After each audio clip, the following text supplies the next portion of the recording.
Norris. I am very excited that you're here today. We often have opportunity to meet people in some of the strangest places. And when we meet them, the first question we should be asking is, what do I not know about them that I should know? And how can I serve them or help them? Well, I met this lady speaking at a local gathering here in the Granbury area, and she was coming to tell us about some of the things that are happening on our highways. And normally when you think what's happening on our highways, you think construction and road signs and everybody's going to be upset and things are going to slow down. But the more I listen, the more I realize this is not somebody who's playing at the surface level. This is, what do these things mean to us, not just on our daily commute, but in our daily lives and the quality of our lives and the who that we are and our freedom, our independence. And we often don't think what a stop sign really tells us. Yeah, you should stop here, but it's really telling you, I have control of where you're going. And sometimes those stop signs aren't stop as long as you want to, or stop until the light turns green, or stop until there's no traffic coming. They're a complete redirect of your life. And so when I got a few minutes to listen to Terri Hall talk about what she does and why she's doing what she's doing, I was not just fascinated with what she knew and understood that I didn't know, but I was fascinated with the who that she was. And so I asked her, will you come and be a part of this? Now, you might hear from Terri today what her last 2 weeks has been like, because it has not been the most pleasant, and I'll let her tell you more about that. But I want you to help me welcome in the studio today, Ms. Terri Hall of Texas Turf.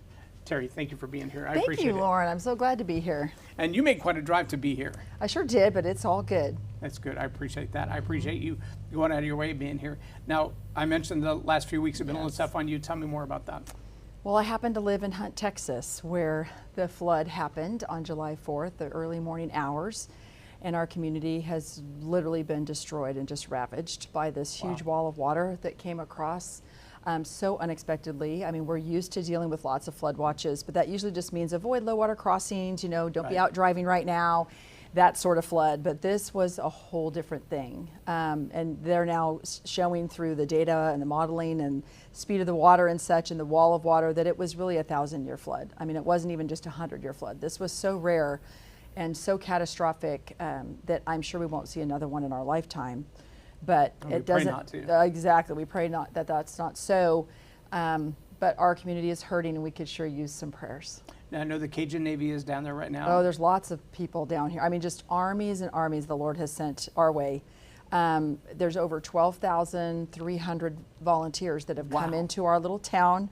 It's literally been taken over. It's just swarms of these beautiful people that you don't even know their names. We had this happen in the front part of our house where we lost a bunch of fencing, and we were trying to work on, actually with our troop, we do American Heritage Girls and Trail Life USA, one's for girls, one's for boys, but we have a joint troop of homeschool families in San Antonio. We're kind of, you know, Kerrville's about an hour from there. Right. But that's our nearest troop, and we were working on when they could come out and help with some of our neighbors and ourselves, the people that have, you know, debris everywhere and need a lot of help.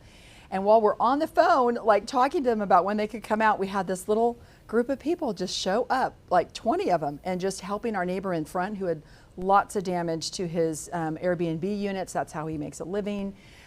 Literally, some of them were picked up and plunked down in whole new places. It was very violent what happened during that storm. But these people were coming and they were cleaning up the debris for us, and we're just like, well, maybe we'll have you help our neighbors instead, because it was it's just a miracle. It's like these angels come along that God sends to take care of us, and it's really brought our community together. It shows that the body of Christ works as it's supposed to. Right. While yes, FEMA's there, yes, President Trump is sending lots of resources. We couldn't have done it without those Coast Guard rescue pilots that came in, or rescue swimmers that come in and saved hundreds of people that day. Yes, there's no question that that was needed, along with our state resources that the governor has sent down. But that's only 2,500. Right. The 12,300 are volunteers that have come from all over the state. Yes, and they are taking off their own time to come and serve and help in any way they can. And it's just been, it's really mind-blowing to see and be served like that. Normally, I'm the one that's out with my kids helping everybody. So it's really hard to receive right now. It is hard to receive, but all of us are finding ways to help our neighbors at the same time. Even though we might be in need at different times, there's always somebody that needs way more than we do.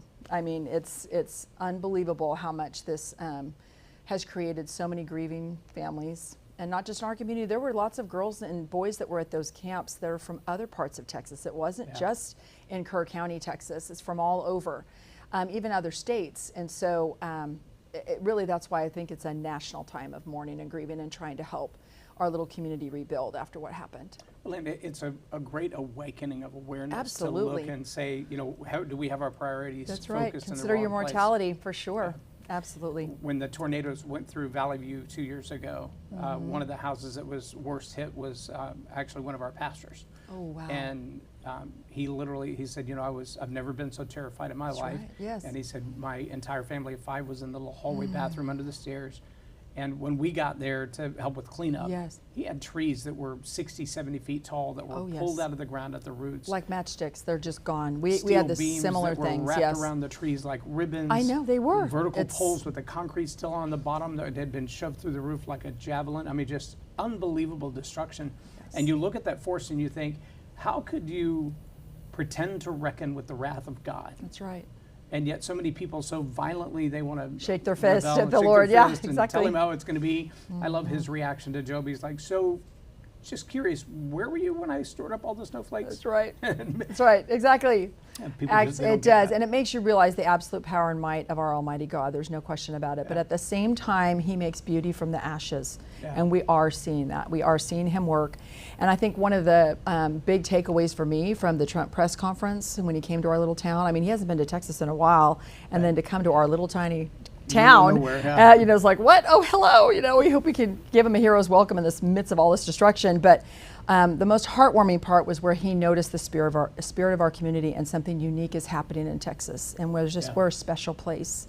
And he said, it has a special place in my heart. And we're just so grateful for that, for him to understand and make that connection, because we feel that big spirit that you're seeing is from the hand of God. There's many, many, many believers there, and then many of the helpers that have been sent are believers. And so I think this is the church responding as the body of Christ should, to be the first on the scene in a crisis and helping each other and not waiting for government to come do that.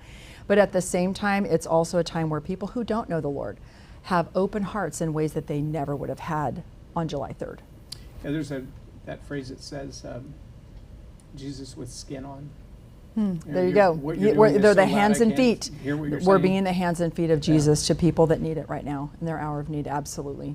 And from the dichotomous worldviews, you wonder if the same people who showed up in Portland had the same kind of mindset. If the effort and energy and money that went into what happened in Portland and Minneapolis, et cetera, would they have responded the same if it was a natural disaster? Well, we're hearing from FEMA and some of these folks that have been, and Samaritan's Purse, and some of these that are national and international groups that have been on the scene of so many other disasters in recent years, are all commenting. I mean, to our county government, and we're hearing it from, just because we all know each other, right? So we're hearing from all of them that they are absolutely stunned at the community response. And that we are light years ahead. I'm talking months ahead. It's only been 2 weeks. Today is 2 weeks. And we're at the stage where some of these communities are 5 months from now. So we're way, way ahead of the game. We're doing very, very well in the cleanup efforts and even the rescue and recovery efforts. Even though it seems slow, we would love to have had all of those folks found by now.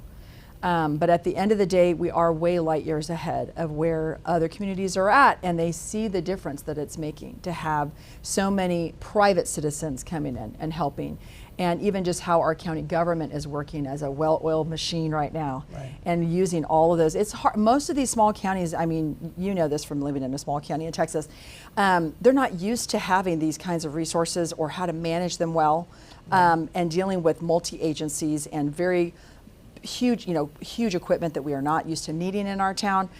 So managing that, an army of 2,500 federal and state workers who are coming to help rescue and do the cleanup effort. When you're just a small little county, it is remarkable to see how everything has been working so well, almost like they've known each other forever. It's just really amazing. It's that spirit of community. It is absolutely a spirit of community, and everybody, firing on the same cylinders, was very, very like-minded, and there's not, division or, power plays or anything like that. Everyone just wants to find those missing folks for their family.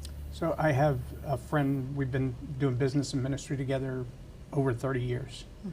He is the mayor of Blanco. Okay. next door neighbor, really. Yeah, so he's kind of been watching all this and course. wondering, how would we respond? What will we do if? Right. And the Blanco River runs right through, the Yes. heart of downtown. He has 2 B&Bs of his own that are right on the water. Okay. And a couple of other rental properties and stuff like that.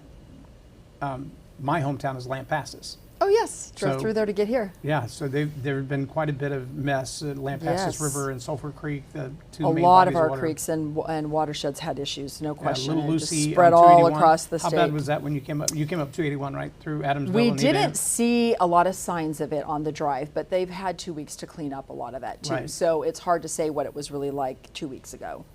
Well, and a lot of that water washes through, it does its destruction, Yes. and then it's gone, which calls to mind a couple of Bible verses. One of them says, like a flood, the Lord will rise up a standard That's against right. it. Yes. And a lot of people get that backwards. The other one that it really hit me, because you hear people say he'll take away the sins of the world, or he'll wash us clean. I think the scripture says he'll wash away the sins of the world. And I think of all those video clips where you see an entire house or hotel Yes, floating just down the lifted river, and you're up like, and taken there's no off its foundation. foundation left. That's right. The whole thing is gone. So what's left when you go back to that spot? Nothing.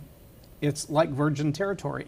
And I think when we look at the sins in our life, we have to be able to look at that as well and go, He when literally wipes away our it's sin. it's a Wipes completely it clean slate. You're like, what slate? It's right. all gone. So we've got to be able to look at it from that context as well. And I think it's both a pro and a con of our awareness. But like you said, the biggest awareness and the Yes. biggest sense of gratitude comes when we can look at that and go, okay, so these are total strangers sacrificing their time. Yes. I think that's what the passage means. No greater love has a man than this, that he would lay down his life for a friend. Yeah, there are some places literally risking their lives and their well-being, but in all of those people that are there, they've set aside their day, their life, their personal That's right, priorities, yes. their income, whatever it was. It's a and said, sacrifice to "I'll be go there. here." There's no question it's a sacrifice, and that shows to the people of our little community Yeah. of how much it means to us to do. I mean, there aren't words to really express how grateful we all are, and also the pain and grief and suffering that's happened, Yeah. and how it's going to be a long, long road, and helping people heal and recover from what's happened. There's no question about that. But all of this outpouring from all over our country, and particularly here in Texas, is what helps people heal and be able to move on when they're heard, when they feel Yeah. that they're seen, that their grief is shared by other people who hear their stories, and being able to have that relationship, even if it's for a short time, when you're just sharing that moment as you touch different people as you're Right. going throughout your day, that helps people recover from the grief and the loss. And we feel it as a community and not just as individuals and families. It's like an extended family of what we're experiencing right now, and we're just very grateful for it. So what we're seeing in the media and social media and stuff like that, I don't know if it's a contrast or not. How do you feel Hunt and Kerr and Kerr County are being depicted, expressed, portrayed in the media, let's say in contrast to the Carolinas when the hurricane came through? I think the criticism early on was very hurtful and painful for our community to have finger pointing and the blame game going on.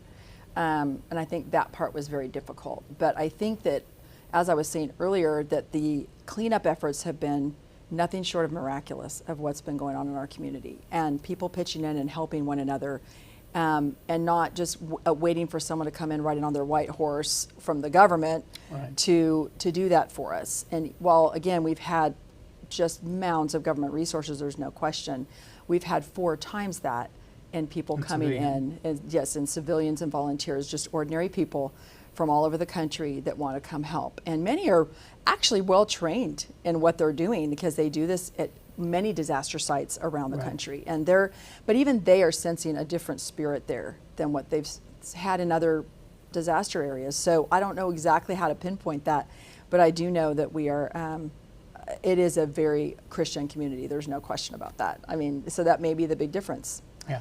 And I hope that does shine through, because we want to share and shine His light And do you in feel like the every media, circumstance, including in hard circumstances. do you feel like the media is portraying what's going on there, the rapidness with which things are being recovered, and things. I that don't nature. know that So side I of it think that was the is hard thing with the being- Carolinas was Yes. that, you know, it was a media focus for a short period of time. Right, and then they pick up and leave. Yeah. And then it got very divisive, and then Yes, they were gone. that's true. That's true.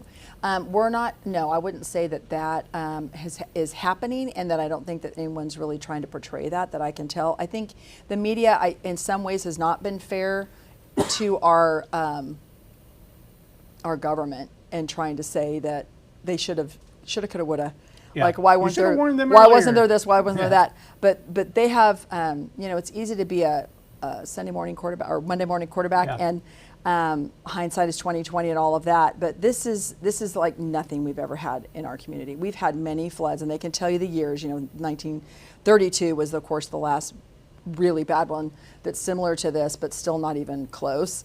78, some in the 80s. I mean, there's different inflection points. Right. And this flood was 2 to 3 times the wall of water as those. Wow. You cannot even put into words how unusual this was.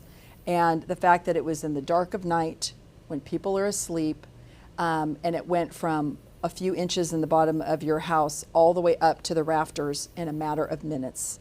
There is no saving people And there's no in some of there's those no way situations. that you can plan for that. There's just no way. And a lot of these people kind of take this away. The takeaway's been that, oh, well, you shouldn't be building in that. But, well, they weren't. A lot of these, after various other floods, have built them way outside of what was considered the 100-year floodplain. Most of the Right. damage was outside of what's considered the 100-year floodplain. That's interesting. So, and when, like in the earlier floods, they might have hit the first story, but you could get to the second story and wait out the storm, and you still would have survived, and Right. your structure would have survived.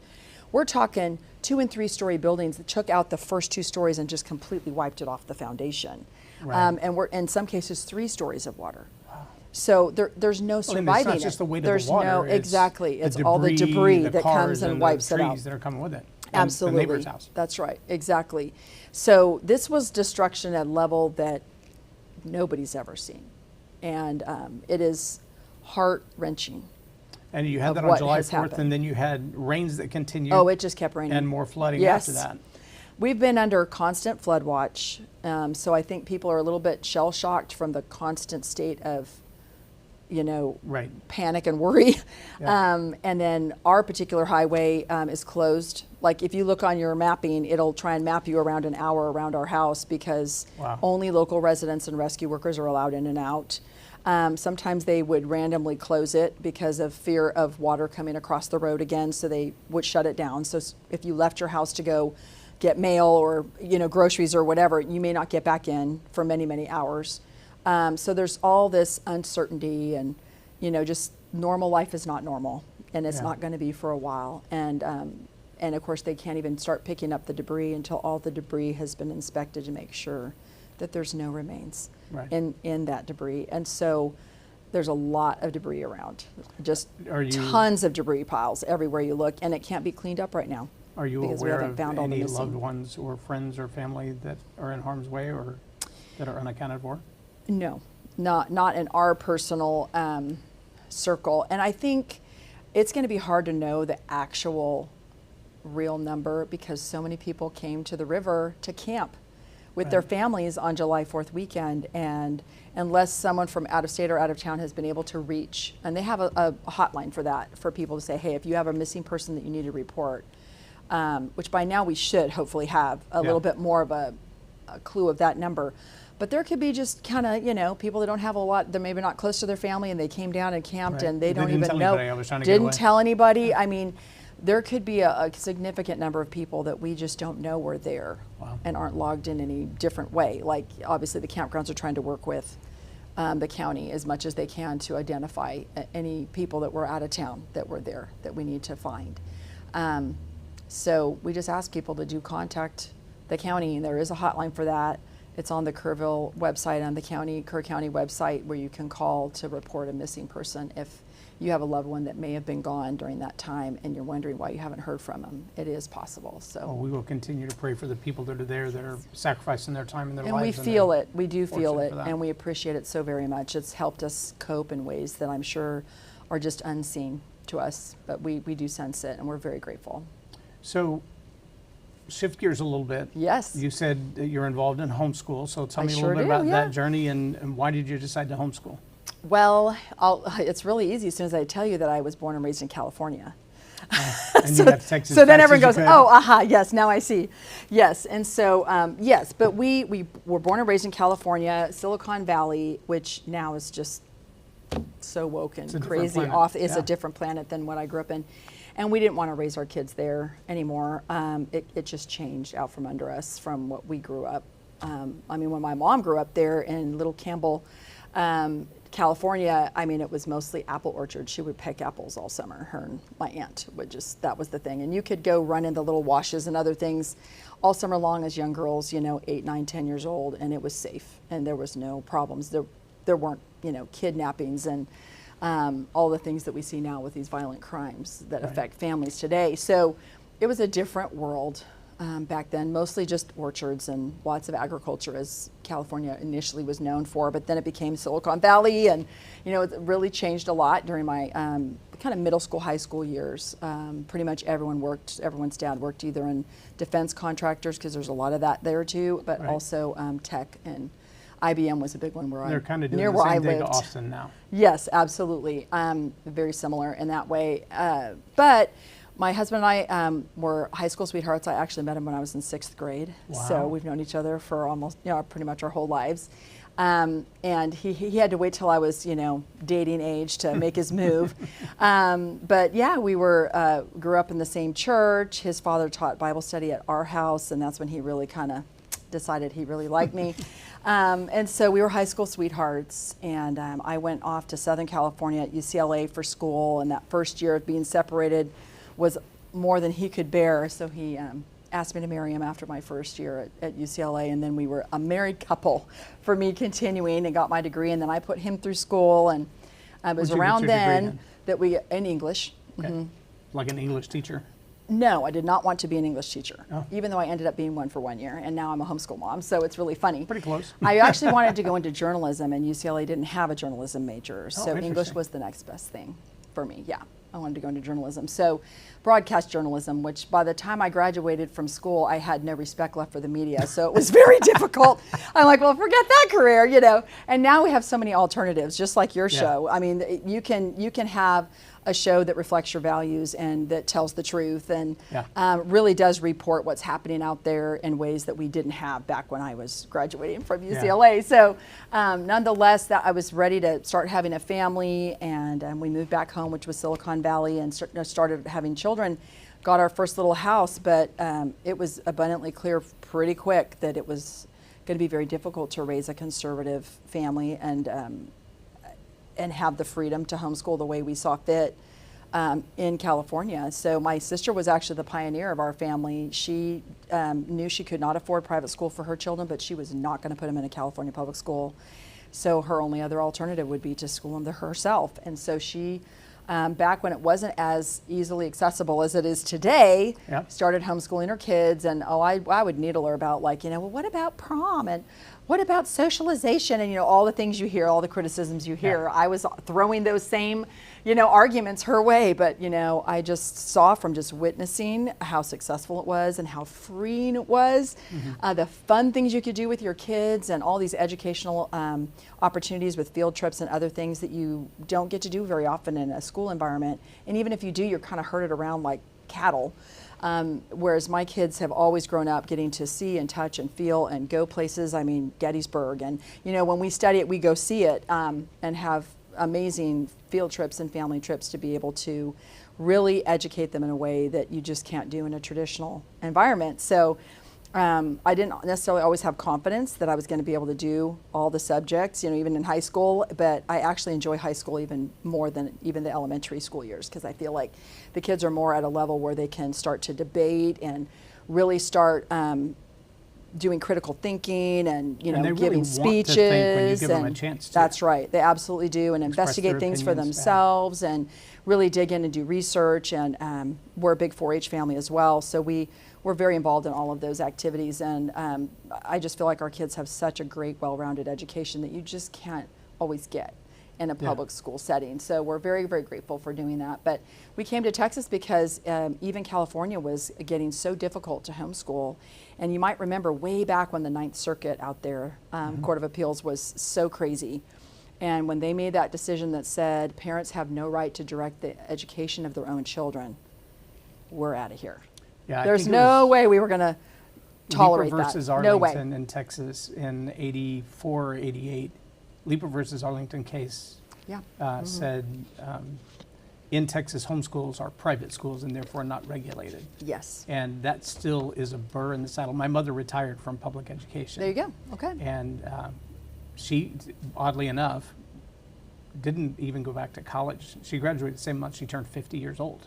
Wow. And then after having been a janitor in our middle school and a lunch lady and all that stuff, decided that she wanted to be a teacher.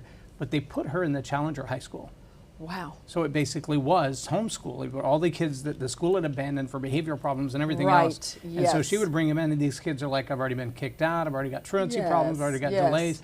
I don't even know why I'm in here. And they're like, well, because the state of Texas says you have to be until you're 18. And a lot of those kids went on. One of them is now the director of nursing at Georgetown. Another one went on to ROTC as an officer in the military. And these are kids that the system had rejected, given up on, had unplugged. And she's like, no, I'm not giving up on you because I didn't give up on me.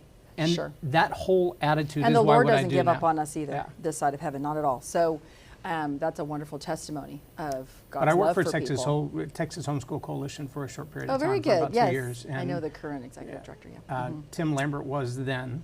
And I remember that argument came up in one of our meetings. I think it was at the big homeschool convention in San Antonio. And we run into each other at the Capitol, Tim Lambert and I, for years. Bet, yes, and now I know the current one too, who's Well, a homeschool family that our kids actually homeschooled together. Nathan Macias and the Macias family and ours have been great friends ever since we've been this here. whole UIL for homeschoolers thing is, Yes. he has a great reason for arguing that. And I thought it would, back then, Yes. what was this, 90?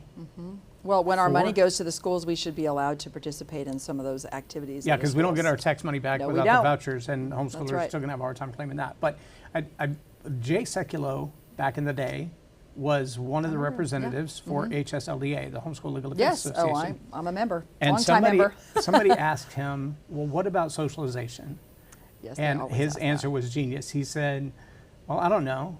If you're in a third grade class and the teacher walks out of the room for a minute, who's the smartest person in the class?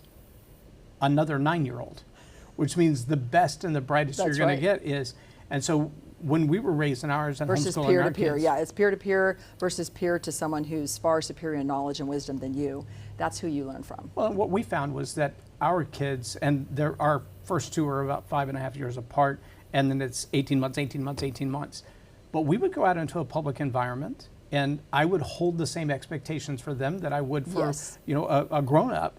And people would meet my sons at 10 and 12 years old, shake their hands, look them in the eye. That's right. Yes or no, That's sir. right. Hold the door for people. Absolutely. Answer respectfully. And people are like, what planet did these kids come from? I'm like, homeschooled. They're like, what is that?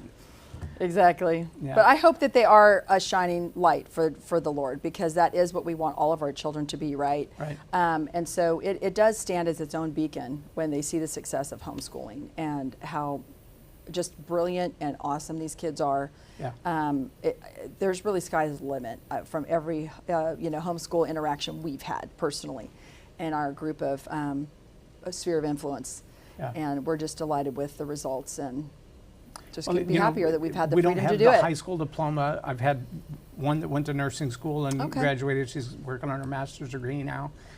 One is in the Air Force as a security forces officer. The other one's a retail manager for an auto parts chain. And they're just doing their thing like anybody else in life. Yes. They didn't strive to be a politician. They didn't strive to rule the world or make $1 million for every video they post. But they're making an impact. They're raising their families. They're doing the right thing, in my opinion.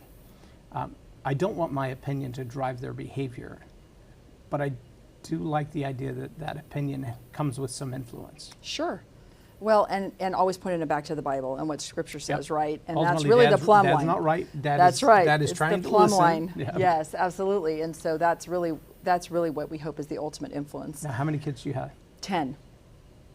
Are you collecting them? I mean, that's a lot of kids. That's a lot of kids, yes. And these are all biological. Oh, yes. Wow. Yes. So 29 down to 9.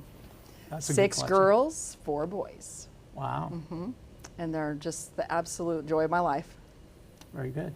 All right, so we'll shift gears again. When I met you, you were talking about weird things like kill switches and toll tags Exactly. and toll roads. And my own frustration with the toll roads is, I lived in DFW for several years, and I would watch them take a 4-lane highway, reduce it down to 2 lanes, and close off 2 lanes for no reason at all. I know. Yes. And they would leave it closed for a year or 2 and make everybody just absolutely and then you miserable. never see any workers on it for 6 months at a time. Yes. Well, and they're actually not doing anything. They They're just put doing up jersey barriers and let it gather garbage. That's right. Yes. And from time to time you see a street sweeper in it, and I'm like, what is What the are we deal doing? with this? Yes. And the next thing you know, it's a toll road, and I'm like, well, first they made them express lanes, and then they converted them from express lanes to toll lanes. And I remember there's one particular corridor down 183 in the Dallas-Fort Worth Metroplex. Yes. And I used to cruise it on my motorcycle all the time because it had that sign up that said, HOV and Motorcycles, motorcycles can go for for free. That's right. And I was like, great. And then I get a bill for like $195. what? I'm like, for what? Because it's a foreign-owned toll road. They have different rules. And they get to make them up. They sure do. And then you get that, your bill is $3,000. You actually have only $2 worth of tolls or $200 worth of tolls. But we're just going to keep adding on late fees. That's and right. now we can block your registration on your vehicle. That's right. You're a criminal for an unpaid toll bill in Texas. We're one of only a handful of states that still do that. That's crazy. It is crazy. And so we have been working in the legislature this is my 20th year doing this, which is Wow. really sad when you think about it, because I thought it was just going to be a short-term stint, because what happened was... Temporary assignment. Yeah, TxDOT had come in, and we had heard at this public hearing, how they'll have the hearings for road Right. projects and such. And they usually expect no one to show up. Right, and it was near our house, but this one was packed. Because what had happened was they had had a meeting just 2 years before promising that this was going to be a regular freeway expansion. Then now people were hearing rumblings that it was going to be a tolled expansion now.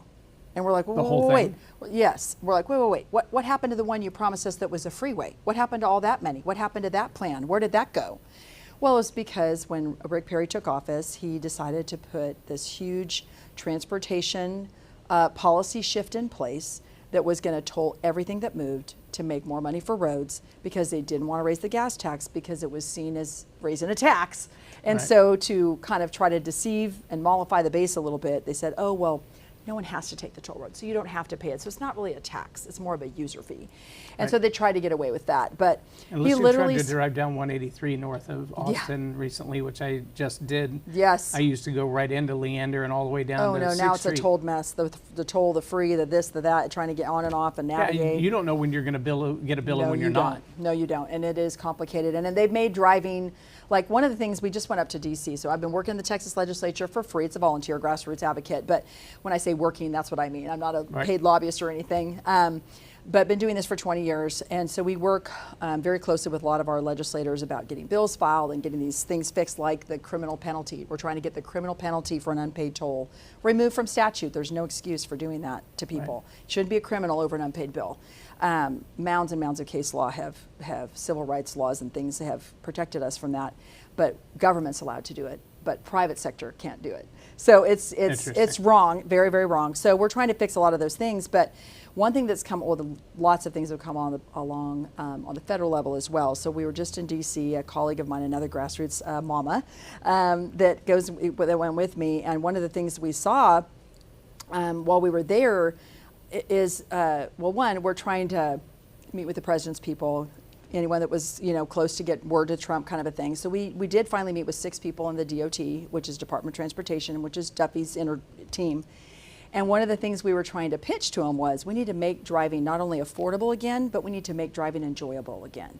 Right. Because right at the end of the day, all these tolls have done is take general purpose lanes mixed with these express lanes, and all the people trying to weave in and out to get across all of the congested lanes really slows you down and makes it miserable for the people even exiting the toll road. But it's also miserable for the people that can't afford the tolls, who are just stuck in endless congestion for their lifetimes, because now we've done where you sell off our public infrastructure to these private foreign entities that did these 50-year contracts under Rick Perry years ago. And later we put a moratorium on those. They're no longer legal in Texas to be able to sign those types of contracts, but that didn't change the fact that we still had a handful of those contracts, most of them in DFW, where they handed these long-term contracts and leases over to these foreign companies that basically have total control of that whole corridor for our lifetimes. So it's not just the express lanes, but what happens to the free lanes and when and where or if they can be expanded is all under their control. Even the frontage roads and the stoplights and the timing and the speed limits, all of it's under their control. Wow. They have something called a non-compete clause that keeps the state from building a competing free lane with the privately operated toll lanes. Wow. It's that bad. So I mean, it's crony capitalism and corporate welfare on steroids to the tune of billions of dollars. And it's really just... Rick Perry was a good guy. I know, but this is what's happened to our government, right? I mean, even So do you think conservatives feel like we haven't had a handle on the out-of-control government and people selling us out to special interests. It's not just Democrats that do that. Republicans do it too. Was he blind to the long-term effects and only enticed by this I think a short-term lot of money them game? do think short-term, but you know, he was a governor for over 12 years. He was, what, 15 years he was governor, longest-serving governor we've had. So I don't know that it was all about the next election and short-term thinking. He literally sent members of his transportation commission, including the chairman at the time, Rick Williamson, over to Europe and basically put a sign out in front of the Texas Capitol and just said, you name your price and we'll sell you Texas. It was a big for sale sign, and they were literally seeking foreign entities to come take over our public infrastructure. So it was very much a deliberate decision and policy choice by the governor. Or only highways, or is it highways and? Well, the Trans-Texas corridor, which was basically a multinational trade corridor that was going to go from Mexico all the way up to Canada, and of course Texas is the gateway to go through there. Right. They really wanted it to be more than just roads. It was going to be toll rail, toll pipelines, toll telecommunications lines. Pretty much every kind of public infrastructure there was going to be housed inside this Trans-Texas corridor. It was supposed to be a quarter-mile wide, which is like three to four times the size of a normal interstate highway. Huge land grab. That's what it was known for at the time. Right. All That's the what everybody controversy threw a fit about. happened. Yep. Yes, You and can't so condemn we my actually farmland. helped work to finally get that repealed out of statute in 2012. So I mean, we've been doing this a very, very long time and had to do a lot of pushback. You know, a lot of public policy work, a lot of grassroots work, a lot of rallying, marches up Congress Avenue, you know, Right. to the Capitol.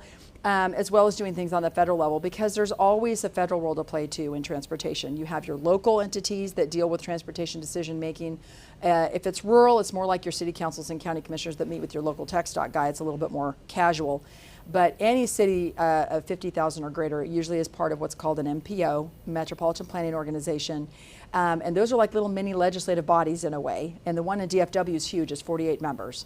Wow. So you have all these little mini And they're cities, responsible you for have Dallas, billions you of have Fort dollars. Worth, and they have billions and billions of dollars at their discretion, and they basically put together a 4-year plan, a 10-year plan, and a 25-year plan, and it's like a road project list, but they have extreme amounts of power about directing where the dollars go, where the expansion goes, or maybe it doesn't go, based on, you know, if you're politically favored or not, or, you know, there's lots of game playing that goes on with that. But these, you know, so that's your local side. Then you have your state DOT, which is TxDOT, and then you have the federal DOT, which is the U.S. Department of Transportation, and under them is Federal Highways and Federal Transit Administration, et cetera. But what we saw emerge after all that toll battle, even when we put it to bed, we got it out of code.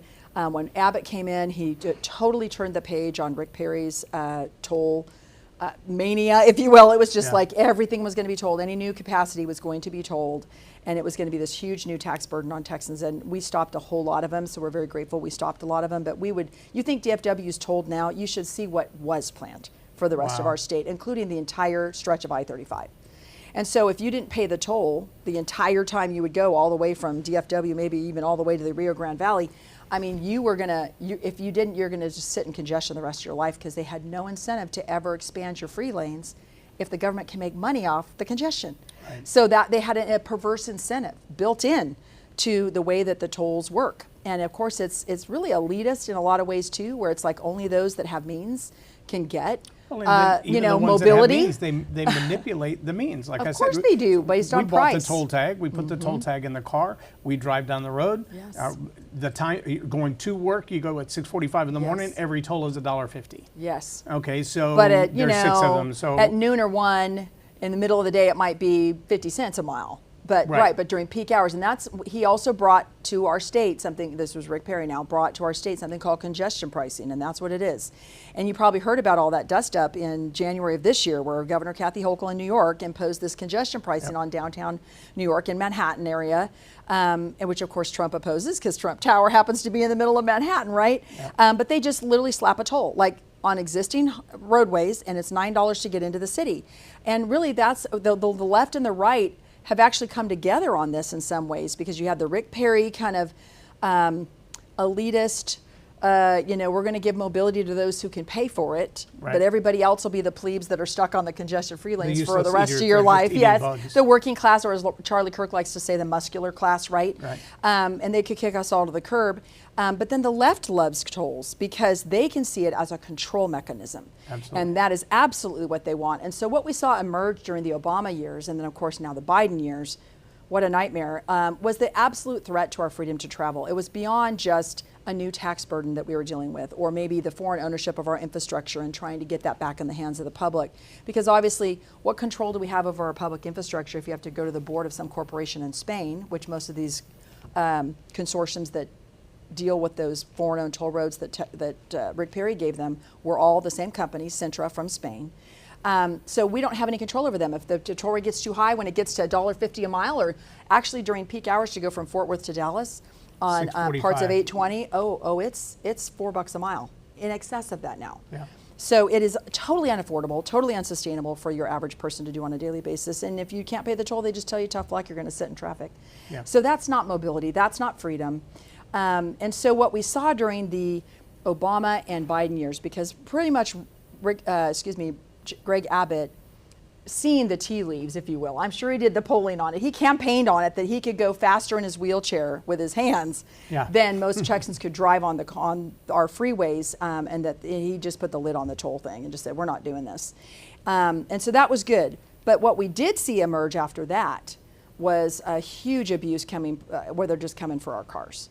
And the left doesn't want you to own a car. They want you to remember to own nothing and be happy, like the World Economic Forum announced for a few years ago, where they want 90% of car ownership to disappear. They want everything to be rideshare, or you have to pay. You're not going to own a car. They want you to just drive around in one, which is kind of... And they put that under the auspice of, we're going to save the planet through... Of course, because all the tailpipe emissions are what's killing the planet, blah, blah, blah. But that's what is kind of scary right now, that just happened just in the last few weeks, where Elon Musk just launched his robo-taxis in the city of Austin, and Waymo's been there for probably close to a year now, where they're completely autonomous, level 4, level 5, with no driver in them. No driver. And bringing people around. That they've killed people in accidents. Yes, they have. Absolutely, they have. But a lot of times they'll claim that a lot of them weren't their fault. But at the end of the day, it's a matter of not if, but when these are going to create problems. And then we see it as a national security threat. Because what is to keep a bad actor, or a bad actor nation like China, from hacking into these onboard systems of these AVs and using them for a mass casualty event? Well, and we think that's a joke, but everything it's that like a happens drone in attack, but on the fictions- ground. We saw it with the drone attack, right? That In Ukraine Russia. just did. Yes. Well, and so you also saw it in Fast and Furious, the last version of Fast and Furious. everyone tells me that. I haven't seen it, but yes, I've They heard hacked into about that scene. It was funny to me, though, because you saw them hacking into the cars, and the guys doing all typing and all that. But some of the cars that they were crashing were like a 1986 Crown Victoria taxi cab. Interesting. No, they don't have the technology to do that. How did you get into that? You can't. Yeah, so But was that pretty brings us to the fascinating. kill switch, right? Because that's another thing that happened. It was in the first year of the Biden administration. It was the Infrastructure and Jobs Act, IJA they call it for short. Infrastructure Innovation and Jobs Act, thank you. Anyway, in that bill they had something called the Advanced Impaired Driving Technology that was put into code. Advanced Impaired Driving Technology. Okay. And it's under the auspices of stopping impaired driving. And we all know what drunk driving is. It's 0.08 blood alcohol level. Right. But impaired's not defined in that bill. So Of course not. It's like a red flag impaired, law. of course. So impaired can mean I turn to look at my children or a passenger and just speak to them here and there. If I do it too many times within a certain time period, it could trigger a kill switch event. But what it basically says in the statute is that the government is going to passively monitor our driving at all times. Well, it's not even passive anymore with the stupid license plate readers on every intersection. Yes, well, there's that too, but this is inside your vehicle now. It is mandated to go. This technology is mandated to be in every vehicle starting next year, if they were to keep it on schedule. Right now, they haven't even finalized the rule. They had a draft rule that came out in 2023, but it hasn't been finalized. That was one of the reasons why we're meeting with Duffy's team to make sure that they don't finalize that rule until Congress can act.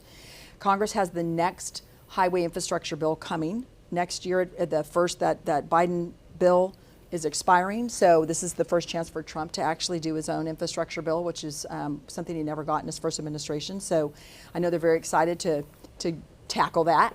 But it'll be next September when we'll find out, when all of this shakes out, what comes in, what goes out. But there's a lot of anti-car, deliberative anti-car policy that's gone in systematically by the left under these leftist administrations to try and take away your freedom of mobility, your ability to drive. And now we have this full-blown government surveillance system that's basically going to be mandatory put in every single car if we don't stop it. And it includes, it actually said in that draft rule that came out in December of 2023, it includes cameras facing the driver and pretty much picking up everything that's happening in your vehicle. And someone in the government is going to be able to monitor that at all times. And it presumably it's to see if your eyes are getting sleepy or whatever they can define impairment as, right? Right. And it also includes monitoring the air in your car. I mean, literally the government monitoring the air we breathe is just absolutely frightening. Now, I can see why if they think it's for impaired driving. Well, we have constitutional rights. The government doesn't just get to come in and start monitoring you because you might commit a crime.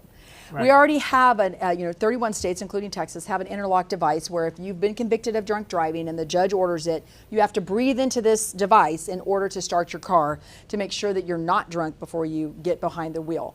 That's due process. That's constitutional, right. And the way that happens. You lose your rights when you break the law. And so that's entirely different than what this technology would be doing. And what if you're the designated driver and it's picking up alcohol on some passengers in your vehicle? Right. You know, there's Or nothing to prevent that, right? Exactly. Yeah. And then the third thing is lane monitoring. So if you swerve too many times, which of course if you go into DFW right now, it's like one big fat construction zone right now. So the lane markers are all over the place. And some of them cross each other. They sure do. And so what would keep this from happening? Nothing is basically the answer. But what would keep them from having these kill switch events happen all over the place in a construction zone? Because they have no idea where the lane marker is, how accurately you're driving or not, because it can change sometimes on a daily basis what the pattern of those construction zones are. Well, you get places. We were in Colorado, got to spend some time with my father-in-law, and his little car has that lane assist in it. Oh, it's annoying. And it, fights first thing with the I turn steering off in a wheel, rental car. It shakes and the Yes. whole thing. And he was Yes. driving it, and there was a deer in the road. And then it'll force you back into the lane. But Yes. if you're trying to get around debris or an animal or whatever it might be, it's actually dangerous. These things that it are is trying like to that. drive Or for the- us. Yes. The semis coming around those mountain roads from Oh, the yes, Rockies, and yes. they're taking up a Take it lane with, and a because- half. And well, if you and don't there's stop- rock debris that falls down Yeah. too that they could be avoiding. So there's lots of reasons why we have to swerve. There's lots of reasons why we might have to speed up for a short time and then slow back down. And they want to put speed limiters in our car too. There's been that whole movement that's happening as well. I see this, and one of the things that I encourage people to do all the time is zoom out as far as you can. Yes. And ultimately, what I believe to be true is that God's most precious entity is the human.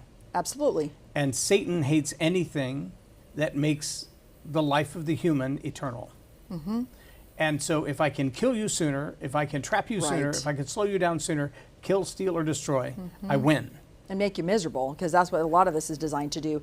It's really taken a lot of the European socio-political ethic that they've transferred the wokeness into driving as well, because the left has an agenda for driving and transportation, just like they do for healthcare and education and every other area of life, right? And I think at the million-foot They view, wanna do it it. is humans must be gone and miserable Yes. so they can because be we're replaced the by ones any that are other polluting entity. the planet, right? And so the humans need to go. But it's also because they want control.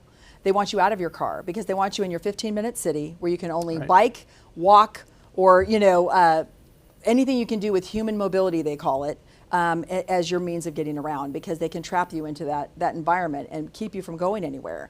And so that's where we see this headed, and we can see it like, as clear as day. But we need the Republican Congress and the new president. I mean, even though it's his second term, we need this new administration to get this stuff out of the code and as fast as possible. And so we've been working both at by this. the roots, don't mask Absolutely, it from the top. absolutely. Yeah. And so I have my list that I brought with me up there. I mean, it's quite long of all the things that I we have one want of them those to on that take ash in my out of. car.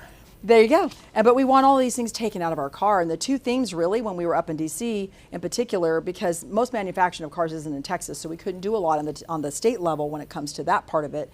What the two themes were: get the government out of our cars and make driving affordable again and enjoyable again. Yeah. Because what happens is there's these groups, these leftist groups like Net Zero, Vision Zero. So Net Zero is net zero carbon emissions, even though we all know EVs emit plenty of it to get a lithium battery and all these other things, right? It's like, don't give me that. Just because it doesn't have tailpipe emissions doesn't mean it doesn't create a lot of energy to create one. But also Vision Zero, which is they envision zero traffic fatalities. Well, the only way to get that is to have no cars, because there's always going to be. That's right. If you have cars and humans walking, you That's can right. kill one. That's right. And just things happen, and it's not always purposeful. Most of the time, it is an accident. I don't see most Americans are out there trying to drive into other humans and kill them. Right. It's usually an accident. But these groups lobby both the Texas legislature very strongly. They're very, very active because they're all based in Austin, which is right there by the Capitol. And sometimes they'll even bus them in from places like Houston and Dallas. And they'll bring them in and these Vision Zero initiatives, and you can literally read it right off their website. They don't want you to have a car. They don't want you to be driving. They literally want everyone. They think, and it's like this one narrow group of people that are in that they're young people that are in that early professional stage where they're not married, they don't have kids, they don't have houses, and they think that this form of transportation of walking, biking, and using buses to get everywhere and having everything within a certain mile radius of your apartment is the utopia. But once you settle down and get married and have kids, I'm sorry, I can't grocery shop for my 10 kids and my whole family. And get on a bus. And get on a bicycle to bring my groceries home. Most people can't take a road trip or travel to another city for a trip with your family or to go visit family or for an amusement park or whatever it might be or to go see national treasures. You can't go do that on a bike. And most buses won't even take you door to door. I mean, and really rideshare, Uber and Lyft has helped solve that mass transit issue because transit hasn't worked, and that's why ridership has stayed flat for 45 years, actually now 50 years. Stayed flat, it's actually plummeted during COVID. It's not ever come back because they can take you, the rideshare can take you from door to door now. Before, you'd have to figure out how do I get to the bus stop? And then once the bus drops you somewhere, how do I get that last mile? So rideshare's taking care of that last mile, and it was all done by the private sector without any government money. So we don't need to keep doing this. So one of the things I asked. That's why we changed the tax policies for the people who That's are right. doing And the Federal Transit Administration is taking some of our gas tax money that should be going to roads and drivers that are paying it, and they siphon this off, and that's what these Republicans do, and all these reauthorization bills is they just throw the Democrats a bone. Let's give them all their transit money so that they'll leave our road money alone. And I actually was advocating when we were up in DC and to the DOT right there in the big Department of Transportation saying we need to abolish and doge the Federal Transit Administration. There is no federally relevant transit projects. It's all local. It's all your local bus service and your all that. But that's Joe's not Amtrak. But Amtrak is considered trains. I don't know if it's under FTA or if it's under federal rail.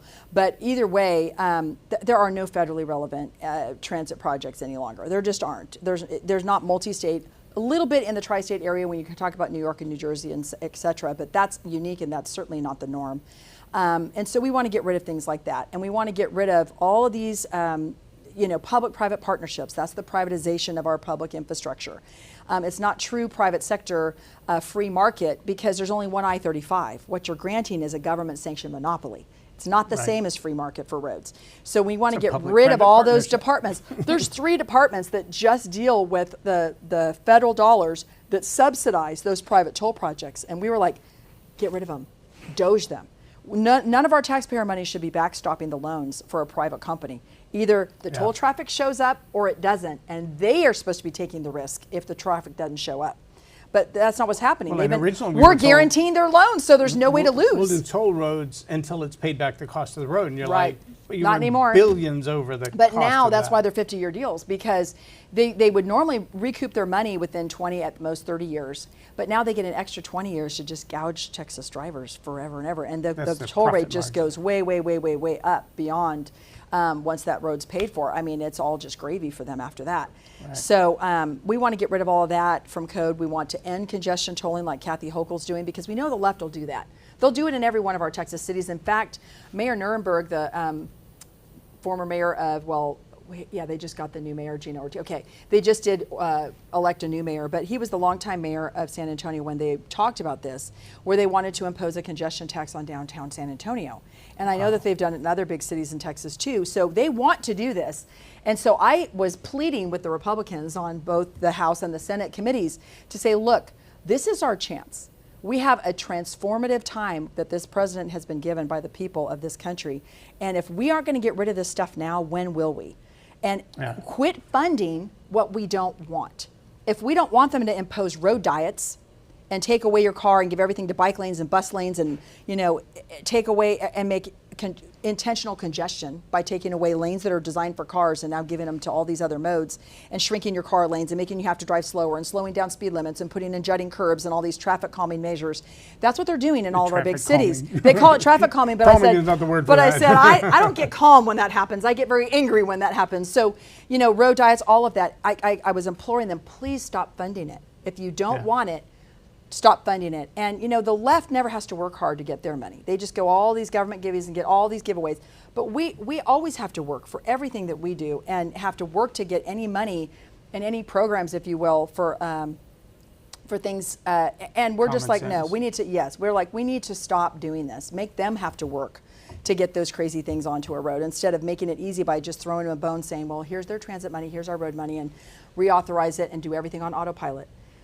This is our chance to really fundamentally change how we're doing transportation policy at that federal level. And that does all filter down to the states, because our state's no different. Even though we're a red state, they chase those federal dollars for a transit program or a high-speed rail. I mean, that's been extremely controversial, not only in they've been Texas, trying to but in run California. The bullet train from Houston all the way up. Absolutely, and they're boondoggles. I mean, they would never fly in the private sector. That's why they go after the government money, because they can't make the numbers There's no work. profitability. There's not enough especially after the profitability. expenses. No, you can fly, and that's just it. We've all seen that you could fly those short legs on Southwest a whole lot cheaper and a whole lot faster than you can on these high-speed rail I know I cars. took Amtrak from Fort Worth Okay, to but see, they should be private sector. That shouldn't be to San government Diego. funded. Okay, Took 7 days. wow, We went from Fort Worth wow. to San Antonio, had a 2-hour layover in San Oh Antonio. gosh, yes. Went from San Antonio, we followed the border fence Wow. all the way to San Diego. On the train, I was reading my Bible and taking notes on my phone, Okay. and I fell asleep with my phone in my hand. Oh, no. and my head- They stole my phone with my son You are asleep in the chair kidding. across from me Oh, at no. the same table. Violence and theft on an Amtrak. Oh. Huge surprise, right? Mm. So I went to the conductor. I'm like, can you just make Someone an on this announcement? plane has it. He's Or like- maybe, excuse me, on the train has it. I want it back. And he's like, well, it could have happened anywhere. I'm like, it happened right there in that chair That's in the last right. 25 minutes. He's That's like, right. well, we don't know where it is. Maybe they threw it out. And I'm like, why would you steal it just to throw it out the crazy. window? No. I mean, just the lack of Yeah, accountability they or just concern. don't. Because they're government subsidized, and they And always so get bailouts. You see that in DART. People get hurt, Absolutely. violence, fights. It's all over every subway and train. It's right. almost as if the criminals look at them and go, you're trapped in this tin can That's with me. exactly right. And they know that. Everyone's their potential victim. Absolutely, Instead and that's of defund why. the police, we should just see the campaign Yes, defund common and that's sense. what's happened with as the violence has risen in our cities, our big cities. Public transit has become untenable for people. They can't. They either risk their lives to take it every day. I mean, I certainly wouldn't put my daughter on it, my 16-year-old that you met. grandmother? I mean, no, I wouldn't. And so I wouldn't feel comfortable riding on one either. So that's part of the problem that public transit has, is the safety issues as well. And people, if you don't perceive to be safe to take it, they're not going to. Right. And you can't force us into that, which is what they're trying to do with all these policies. They're trying to make driving so miserable that you will change someone's behavior and do this social engineering and socially engineer you out of your car and onto a bus or a bike and walking everywhere, which is just not even practical. Certainly for people that are more elderly and can't even get around by bike or Okay, so walking. I'm going to ask you a very volatile question. If you don't Okay. want to answer it, just say I'm not going there. Maui Maui? was a proposed 15-minute city. Okay. LA, there were segments of that were proposed 15-minute I don't know how you'd cities. ever get LA to be a 15-minute city. It's too big and spread out and lots of traffic. Well, it's a specific area that had the issue of fires from nowhere. Yes. Okay. Lithium mines found in the Carolinas, okay. directly adjacent to a lot of national destruction. A natural destruction. Yes. A natural, I put in quotations. I was watching the storm because I thought we were going to get rain. Park over Kerr County. Yeah, I was Hunt. watching it on my radar because I'd heard thunder. I pulled up my phone, I'm looking at the storm, and I was like, okay, I hit play, and I'm watching, and I'm like, well, I know what the jet stream dips. It dips between Lampasas and Austin because I lived there the majority of my life, and I've always watched southbound, northbound, southbound, northbound, southbound, northbound. Even, what year was it? There was a little town on I-35 north of Georgetown that was just wiped off the face of the map with a tornado. It was like an F5. Literally, we couldn't find the foundation for the gas station that we knew was there. I mean, it just completely obliterated that town.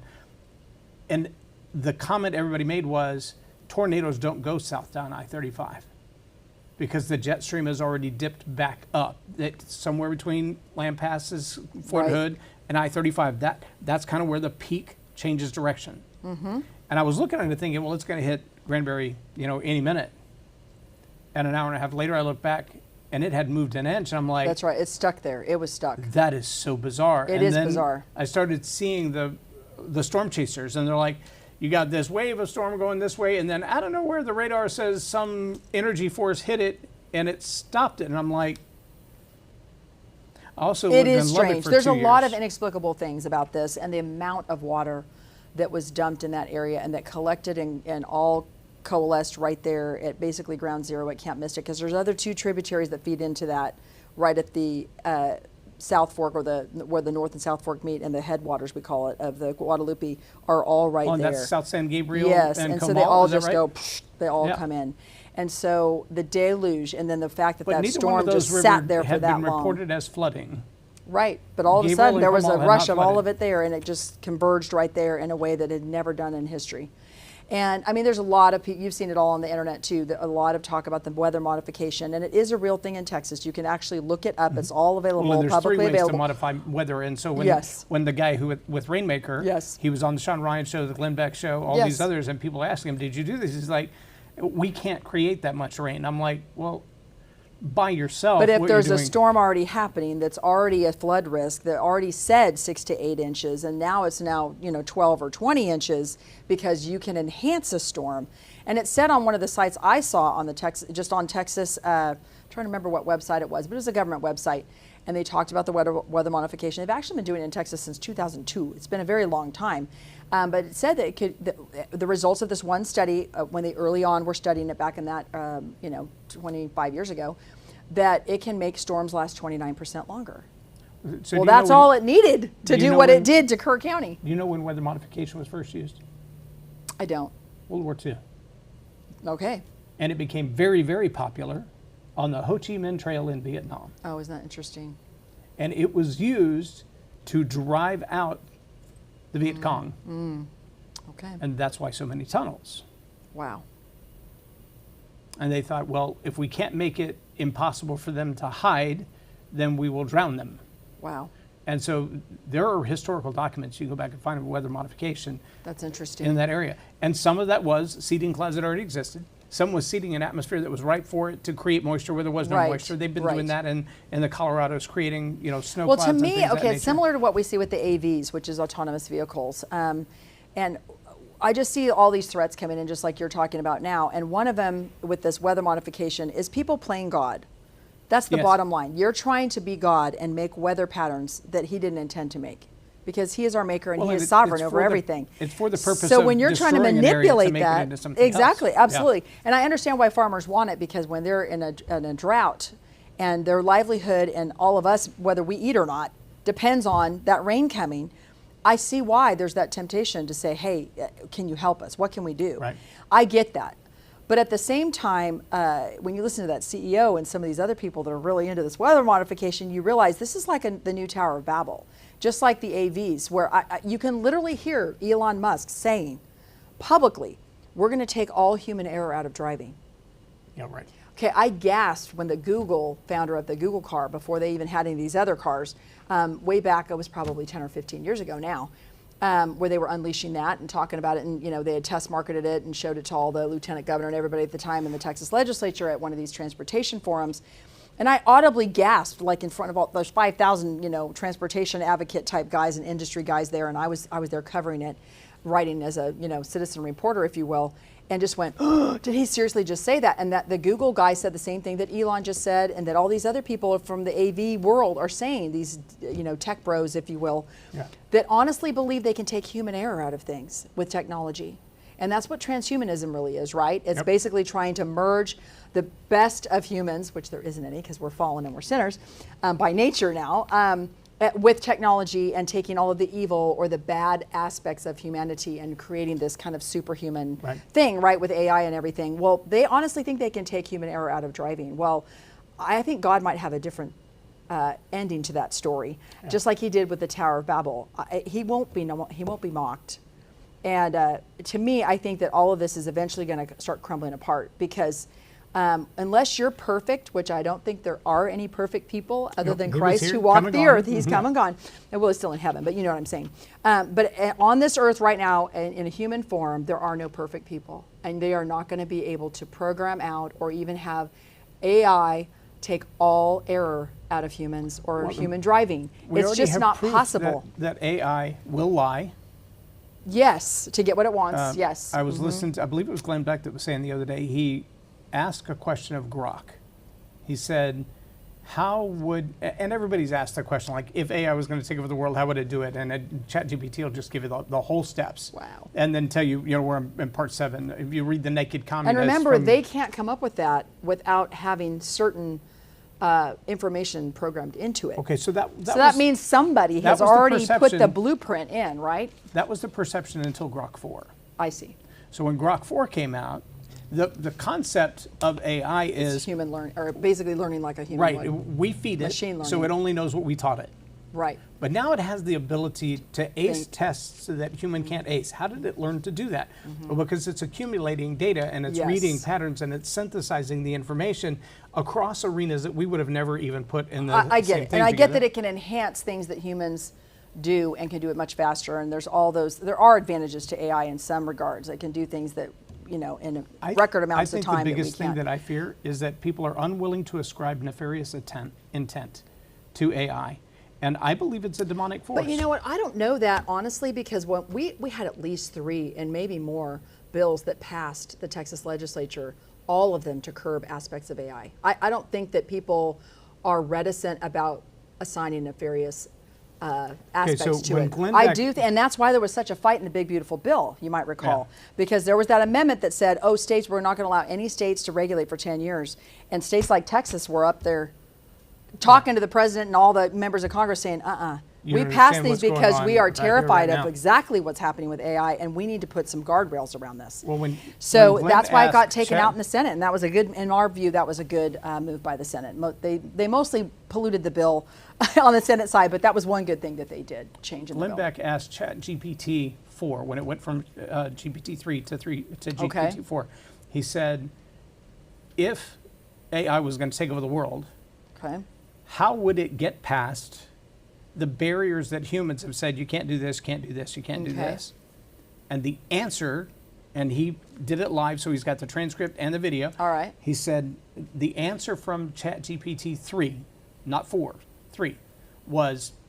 Grok or ChatGPT? ChatGPT on this one. Because this was like 3 months ago. Yes.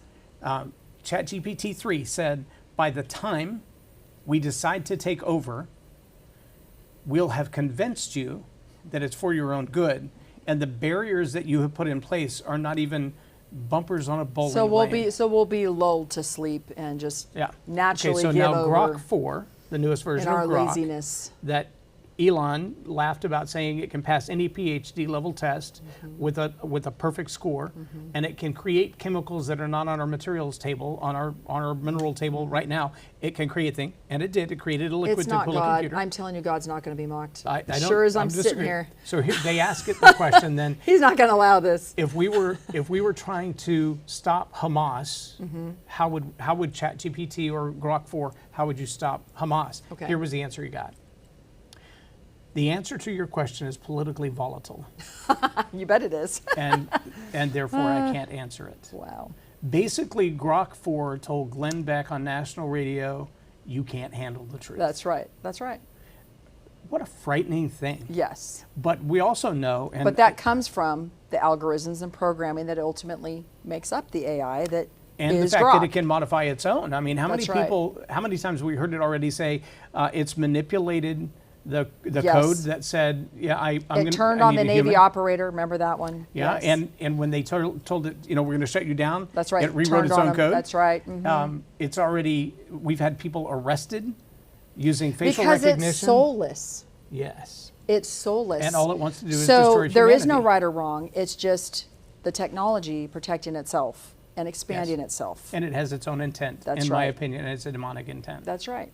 There's no way to think it's explain a- it. And I don't. And we read Revelation, which is the story of the end for at least this earth, and it doesn't read like an AI, takes over the world novel. It just doesn't. And so I feel like all of this is going to at some point how the story's written. You know what stops AI? An EMP. Oh, interesting. You know what the greatest EMP is? Nuclear. Solar flare.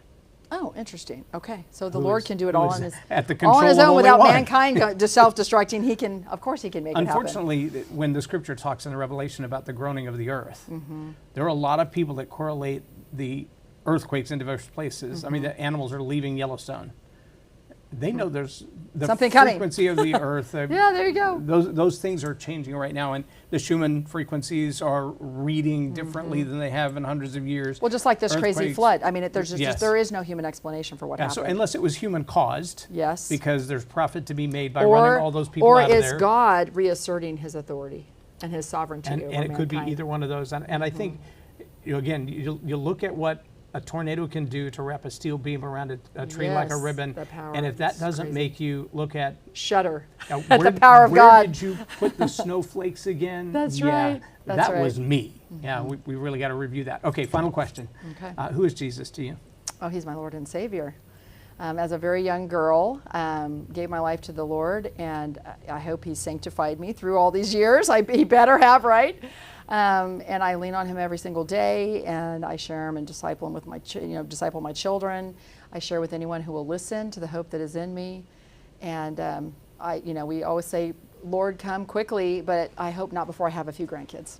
We have 13. Oh, I'm so jealous. Yeah. I can't wait. One I is have still in the I have queue, 4 but they'll married. be home One's this about week. to get married in September, so that'll be half the kids married. So now I'm just waiting patiently to become a grandma. Very good. And who are you to Jesus? Who am I? I'm a child of God. I mean, I hope that I am His hands and feet in this world and in this life. And God's gifted us all differently and uniquely. And even in what I do, even in this public policy arena, it is really funny to watch some of the reactions that people have. They can see there's something different. And I'm always happy to share that with people who ask. And I'll offer it too sometimes, Yeah. if it's an appropriate place to do it.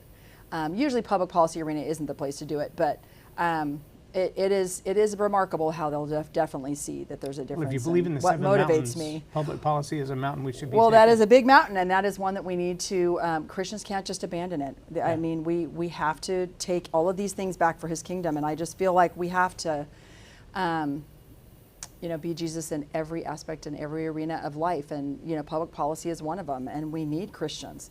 And I think that's who's surrounding Trump in this second administration. I don't know that was the case in the first one, but it definitely is. I think there were a lot now. of people who were terrified. He has a of prayer him. team. Yeah, there is a Yeah. prayer team that he meets with on a daily basis, and there is a big difference in this time around than in the first Trump administration. Well, He and I knows hope that it's God's his Spirit sense is of life, urgency. Yeah. and that is part of His sense of urgency, I believe. And and that's why Christians can't abandon public policy. They really can't, because even if you disagree because with the guy that's running right. it. And if nothing else, we learn from Obama and Biden exactly what happens when God's hand is out of public policy. Yeah. I mean, well, his hand's always there, but you know what I'm saying, where he just allows that.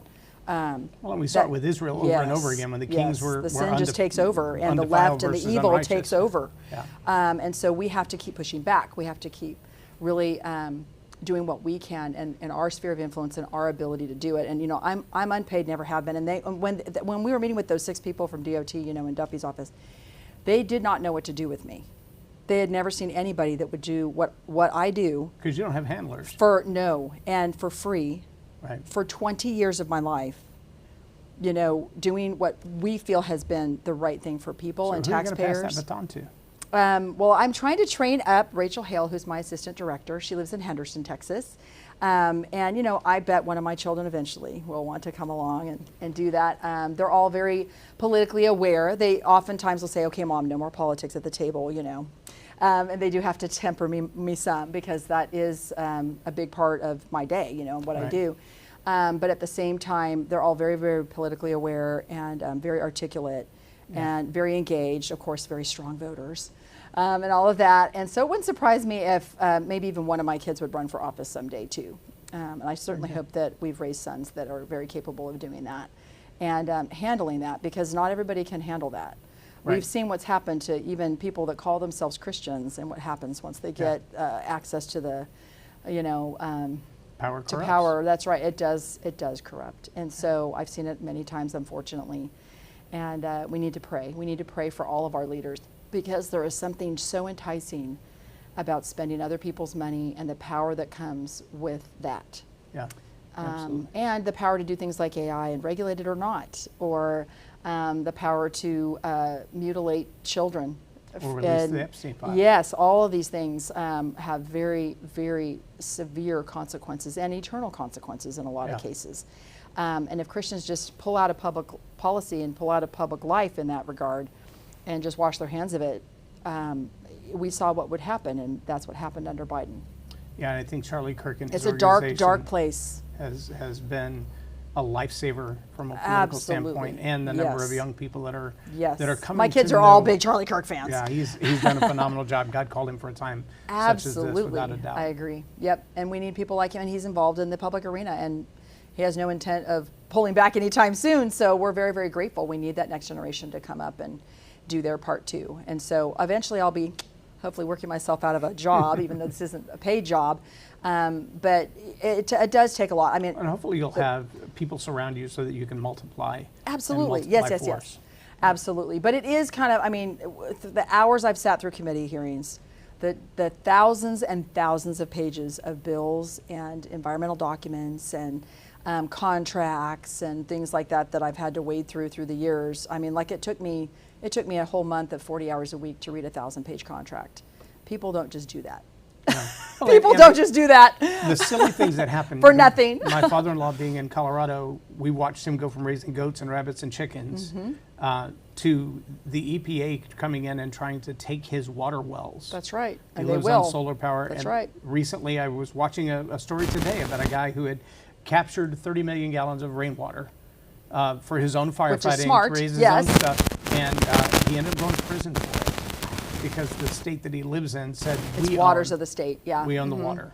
And so We've you had can't some of those battles in afford to Texas. control We've it. been on the front lines of some of those as well.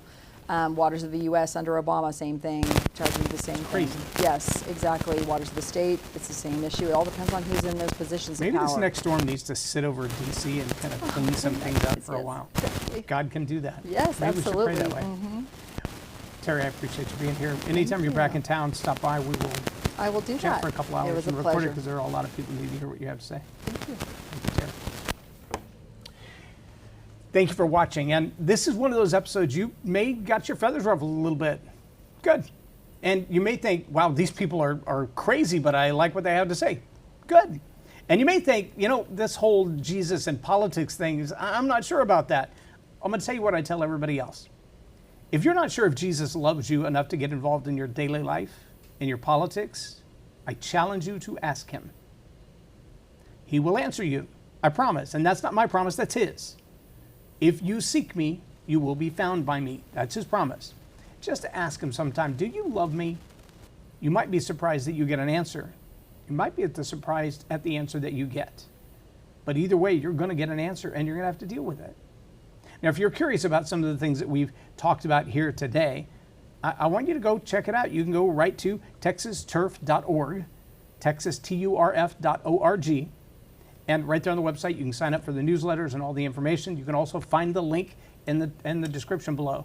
If you're watching on OBBM, make sure that you save that right into your Roku, Amazon Fire, Kindle, Prime, whatever it is you're watching on, and share that pattern, the way that you got that show, with everybody you can. And if you're watching on social media, just hit the share button down there and tell your friends, you're not going to believe this. They probably won't, but they need to. Take the time to ask Jesus, do you love me?